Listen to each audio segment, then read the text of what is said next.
Hello friends, तमारू स्वागत है मारी चेनल में। आज आपणे बनावीशुं वधेली रोटलीनो वेस्टमांथी बेस्ट नवो नास्तो। तो घणा लोकोए आ रेसिपी ट्राय करी हशे, पण घणा लोको माटे आ रेसिपी न्यू हशे। तो एकवार तमे आ रीते वधेली रोटलीनो नास्तो बनावशो तो रोटलीने क्यारे पण फेंकशो नहीं, एटलो टेस्टी लागशे अने बाळकोने लंच बॉक्स में पण आपी शको छो। तो चालो बनावीए। रेसिपी सारी लगे तो वीडियो ने लाइक करजो, वधारे में वधारे शेर करजो और चेनल ने सब्सक्राइब करीने बेल आइकन ने प्रेस करजो एटले नवी नवी रेसिपीना नोटिफिकेशन आवशे। तो चालो बनावीए। तो हवे सौथी पहेला तो वधेली रोटलीनो नास्तो बनाववा माटे मैं अहींया 5 जेटली वधेली रोटली लई लीधी छे। तो बपोरनी जे बचेली रोटली होय ते मैं आ रीते लई लीधी छे। तो हवे आपणे 2 रोटलीने आ रीते पाटला उपर राखीशुं અને હવે કટરની મદદથી આપણે પહેલા આ રીતે તેને ઊભી કટ કરીશું અને ત્યાર પછી આડી કટ કરી લઈશું। તો જે રીતે આપણે પિઝા કટ કરતા હોઈએ છીએ એ રીતે આપણે રોટલીને કટ કરી લઈશું। તો તમે ઈચ્છો તો રોટલીને આખી પણ તળીને તૈયાર કરી શકો છો, પણ આ રીતે રોટલીને તમે કટ કરશો અને ત્યાર પછી આપણે તેને ફ્રાય કરીશું એટલે તે દેખાવમાં વધારે સારી લાગશે અને તમારે બાળકોને લંચ બોક્સમાં આપવી હશે તો પણ તમે આપી શકશો। તો જે રીતે આપણે પિઝા કટ કરીએ એ રીતે પહેલા ઊભી આડી અને ત્યાર પછી આ રીતે ત્રિકોણ શેપમાં કટ કરી લઈશું। તો અહીંયા તમે જોઈ શકો છો મેં રોટલીને આ રીતે ત્રિકોણ શેપમાં કટ કરી લીધી છે। તો બાકીની જે બચેલી રોટલી છે તેને પણ આપણે આ રીતે ત્રિકોણ શેપમાં કટ કરી લઈશું। આ રીતે કટ કરેલી હશે રોટલી તો દેખાવમાં એકદમ સરસ લાગશે। અને હવે આ રીતે રોટલીને કટ કરી લીધા પછી આપણે તેને ફ્રાય કરવાની છે। તો તેલને મેં પહેલાથી જ ગરમ કરવા માટે રાખી દીધું હતું। तेल गरम थई जाए एटले गैसनी फ्लेम आपणे मीडियम टू लो साइड राखीशुं અને એકવારમાં કડાઈમાં જેટલી સમાય એટલી રોટલી આપણે ઉમેરીશું। तो आ रोटलीने तमारे वधारे पड़ती हाई गैसनी फ्लेम पर बिल्कुल पण नथी तळवानी।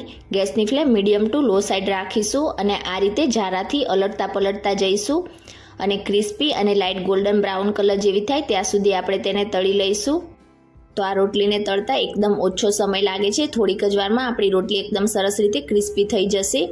आ रीते आपणे तेने कट करीने तળી छे એટલે एकदम झड़पथी आपणी रोटली फ्राय थई जशे અને जो तमे आखी तळशो तो तेने थोड़ोक समय लागशे। तो थोड़ीक ज वारमां तमे जोई शको छो आपणी बधी ज रोटली उपर आ रीते गोल्डन ब्राउन कलर आवी गयो छे। आ रोटली ठंडी थया पछी हजी पण वधारे थोड़ी क्रिस्पी थशे। तो हवे आपणे आ रीते झारामां लईने तेल नितारीने तेने प्लेटमां निकाળી लईशुं અને बिल्कुल आ ज रीते आपणे जे बाकीनी रोटलीने कट करीने राखी छे तेने पण तळीने तैयार करी लईशुं।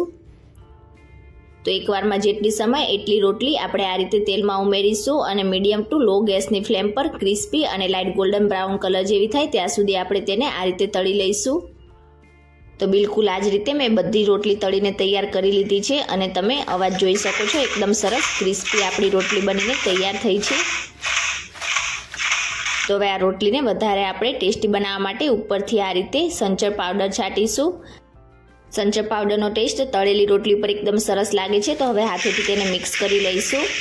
तो तमे जोई शको छो एकदम सरस आपणी आ क्रिस्पी रोटली बनीने तैयार थई छे। आ रीते तमे रोटलीने तळीने त्यार पछी तेने 8 થી 10 दिवस माटे एरटाइट कंटेनर में भरीने स्टोर पण करी शको छो, बिल्कुल पण खराब नथी थती અને જ્યારે પણ તમારે બાળકોને લંચ બોક્સમાં આપવી હોય ત્યારે તમે તેને આપી શકો છો।